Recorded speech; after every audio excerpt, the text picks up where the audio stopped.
behalf of the Bee Informed Partnership, I welcome you to the BIP Hive Scale portal. We're glad you're here. Hi, I'm Jonathan Engelsma, and today I'd like to take just a few minutes of your time to help you understand how to get the most out of the BIP Hive Scale portal. Having opted in to have your new Hive Scale forward dated to BIP, there's several tasks, very simple tasks, that we'd like to bring to your attention. In order for BIP researchers to be able to effectively use your data to better understand and promote the health of honeybees, we need you to help us in three very simple ways. First of all, we need you to keep that data coming. Secondly, we need you to annotate your data regularly. And finally, we need you to share your data so that others can benefit and learn from it.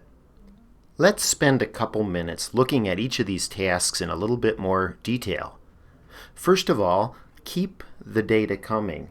Not all of the Hive scales in production automatically transmit the data over some sort of wireless data service. In fact, the most popular scale to date that is being used with the BIP platform is manufactured by one of our partners, Solution Bee. And this particular product requires that you visit the scale site with a Bluetooth-enabled smartphone or tablet regularly.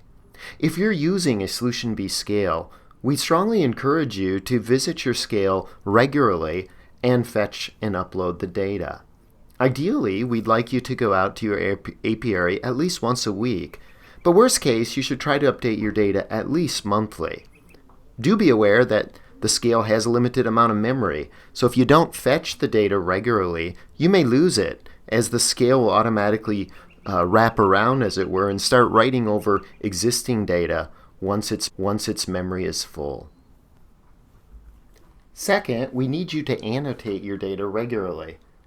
At BIP, we're interested in the net change in weight over time of your colony in its natural state due to the activity of the bees themselves. So for example, if you added or removed a honey super, we'd want you to annotate that so we would know that the gain or loss in weight is due to something you've done. Similarly, if you experience a significant amount of snow accumulation on the top of your hive during the winter and it were to melt over the next week or so, it would be really helpful to us if you would go in there and annotate and describe what that particular weight loss or gain was.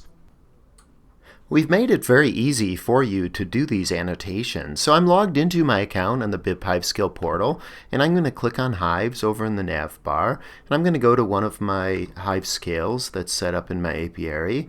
And if you scroll down to where the graph is, you'll see the last 30 days or so of the data. And I want to go back and graph some of the data over the past half a year. So I'm going to change the date selection.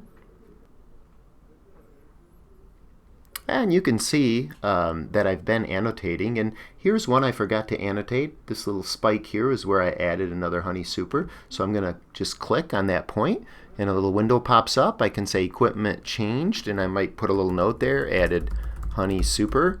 And when I save that, it will automatically add the annotation. Then you can see a few weeks ago, I harvested my honey, and so I removed a lot of honey and honey supers. And so I'll click on that point, and I'll say equipment was changed, and then I'll basically put a note that I harvested the honey.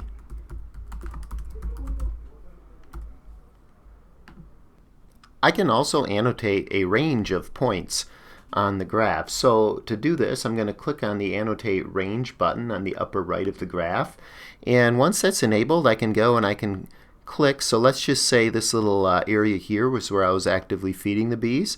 So I'll click the start point and simply drag to the right where I want to stop and let go. And now it's highlighted a range of points. So I could say the colony was fed and save that. And now I've annotated that particular range of points. Now, if I made a mistake and I didn't like that, I would actually be able to go down below, and you'll see a list of all the annotations.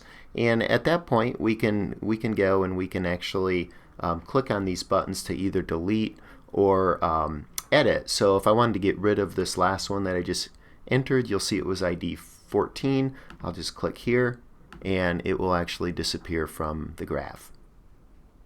The third task we want you to be aware of is to share your data with others. We've also made it very easy for you to do this on the BIP Hive Scale portal. By sharing your data with others, Your hive serves as a sentinel hive to other beekeepers that are in your locality. Now on the BIP portal, we support 3 different levels of sharing. First, you can share with other registered users on the portal. So only those users that you specifically specify will actually be able to view your data. You can also create a public link that you can embed on your own website or perhaps email to other people. This allows you to share your data with a larger group or even publicly.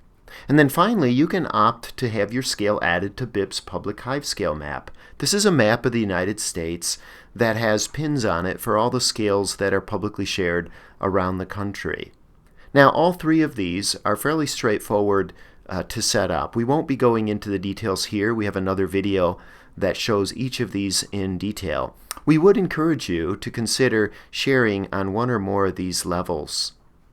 Thank you for watching this video. We hope this was helpful in helping you get oriented on the BIP HiveScale portal. If you have questions, you can visit the support area of our website. We have an FAQ there, as well as links to various tutorials. You can also email us for technical support at hivescales@beinformed.org. Once again, thank you for watching.